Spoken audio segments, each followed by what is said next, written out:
दोस्तों आपको क्या लगता है किसी आदमी का कितना लक हो सकता है? हमारे यहाँ तो ज्यादा से ज्यादा 1 रुपये ढूंढ लिए, मगर एक ऐसा शख्स भी है जिसको अपनी किस्मत की वजह से 1.5 मिलियन डॉलर्स एक्सीडेंटली मिले हैं। दोस्तों आज का हमारा टॉपिक है 7 treasures found by luckiest people. Welcome to my channel Zen TV.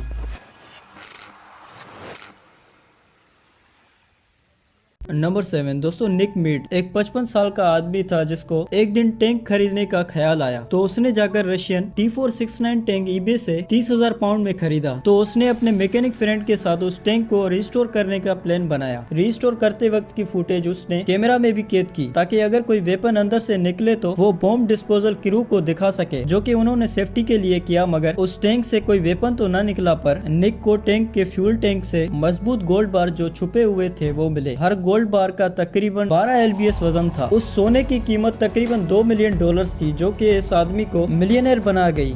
Number 6 दोस्तों, 2007 में दो इन्वेस्टर थॉमस स्कल्स और लेरी जोसेफ ने न्यूयॉर्क के बड़े आइलैंड में एक खस्ता हाल बंगलो 3 लाख डॉलर्स में खरीदा। इन्होंने इस बंगले को रिपेयर करने का इरादा किया। रिपेयरिंग के दौरान जब वो गैरेज में दाखिल हुए तो हजारों पेंटिंग इनके हाथ लगी, जो कि एमेनियन अमेरिकन आर्टिस्ट आर्थर पेनेजियन की बनी हुई थी, और इस बंगलो के पहले मालिक भी पेनेजियन फैमिली थी। इन्वेस्टर्स ने उनसे बात की तो पेनेजियन फैमिली ने इन्वेस्टर्स को इन पेंटिंग्स को फेंकने को कहा, मगर इन्वेस्टर्स ने $2500 में सारी आर्ट्स को खरीदने का फैसला किया। अब वो दोनों इन्वेस्टर्स आर्थर की 70,000 पेंटिंग्स के मालिक थे। आर्थर को जिंदगी के दौरान जितनी शोहरत न मिली उतनी उनकी मौत के बाद मिली। थॉमस स्कल्स और लेरी जोसेफ की पेंटिंग्स की कीमत इस वक्त $30 मिलियन तक है। नंबर 5 दोस्तों, 1996 में ब्रॉडवुड और सन्स ऑफ लंदन का बनाया हुआ पियानो ग्राहम और मेग हेमिंग्स ने खरीदा। 2016 में इन्होंने बिशप के केसल कम्युनिटी कॉलेज को पियानो डोनेट किया। 2017 में एक टेक्नीशियन को 110 साल पुराने पियानो की ट्यून के लिए बुलाया गया। पियानो को चेक करते हुए टेक्नीशियन मार्टिन बेकहाउस को मालूम हुआ कि कुछ चाबियां सुलग रही हैं। उसने चाबियों को निकालना शुरू किया। उसने सोचा कि चाबियों के नीचे मोथ बाल्स होंगे। इसने चाबियां निकाल ली, लेकिन उसके नीचे जो सोने की पैकिंग थी बहुत भारी थी। उसने आखिर में पेन नाइफ से पैकिंग को काटा तो वो दंग रह गया। टेक्नीशियन फौरन हेड ऑफिस गया। वहाँ उसने हेड को पैकिंग और कॉइंस दिखाए। जब उन्होंने बाकी चाबियां निकाली तो उन्होंने 900 गोल्ड कॉइंस दरियाफ्त किए। इस वाकये से ये पता चलता है कि जो चीज जिसके लिए लिखी है उसको ही मिलनी है। नंबर 4 दोस्तों, 8 साल चार्ली नेस्मिथ जब न्यूजीलैंड के साहिल के किनारे अपने बाप के साथ टहल रहा था तो एक पत्थरनुमा चीज से वो टकरा कर गिर गया। तो जब उसने उस पत्थर को देखने की कोशिश की तो वो पत्थर नहीं था। तो उसको वो नई चीज लगी, तो उसने उसको घर ले जाने का फैसला किया। जब उसने उस चीज के बारे में गूगल पर रिसर्च की तो उसे एहसास हुआ कि वो एक कीमती एम्बरग्रिस है, जिसको वेल वोमिट भी कहा जाता है। ये बुनियादी तौर पर परफ्यूम प्रोडक्शन के लिए इस्तेमाल होती है। इस कीमती चीज की कीमत 2012 में तकरीबन 60 से $65,000 के बीच में थी। नंबर 3 दोस्तों, the declaration of independence America के डॉक्यूमेंट सबसे अहम डॉक्यूमेंट्स में से एक हैं। ये 4 जुलाई 1776 को इशू किए गए थे, जिसके बाद अमेरिका आजाद रियासत बन गया था। उस वक्त इस डॉक्यूमेंट की 200 कॉपीज बनाई गई थी, लेकिन अब सिर्फ 26 ही बची हैं। 1989 में एक आर्ट कलेक्टर ने फ्लिया मार्केट से एक पेंटिंग $4 में खरीदी। तो वो एक फ्रेम के अंदर थी और कलेक्टर को वो फ्रेम में पसंद नहीं आ रही थी। तो उसने पेंटिंग को फ्रेम से निकालने की कोशिश की। उसने देखा कि पेंटिंग के पीछे द डिक्लेरेशन ऑफ इंडिपेंडेंस मौजूद था। कुछ दिन बाद उसने इस डॉक्यूमेंट को अपने friend collector of historical artifact को दिखाया और कहा कि इसके ऊपर रिसर्च करें। तो रिसर्च के बाद पता चला कि इस डॉक्यूमेंट की कीमत $2.42 मिलियन है। ऐसी किस्मत तो सबकी होनी चाहिए। नंबर 2 दोस्तों, ऑस्ट्रेलिया से ताल्लुक रखने वाले एक माइनर ने ये कभी नहीं सोचा होगा कि ये दिन इसकी जिंदगी का अनफॉरगेटेबल दिन होगा, क्योंकि वो एक बाल्टी में सिर्फ आम पत्थर जमा कर रहा था। तो उसने बेख्याली में एक चमकने वाला पत्थर भी बाल्टी में डाल दिया। तो उसको एहसास हुआ कि एक चमकने वाला पत्थर बाल्टी के बॉटम में चमक रहा है। वो उसको अपने साथ लेकर आया। इसने साल बाद दरियाफ्त किया कि ये एक रेयर ब्लैक ओपल स्टोन है, जिसकी कॉस्ट तकरीबन $3 मिलियन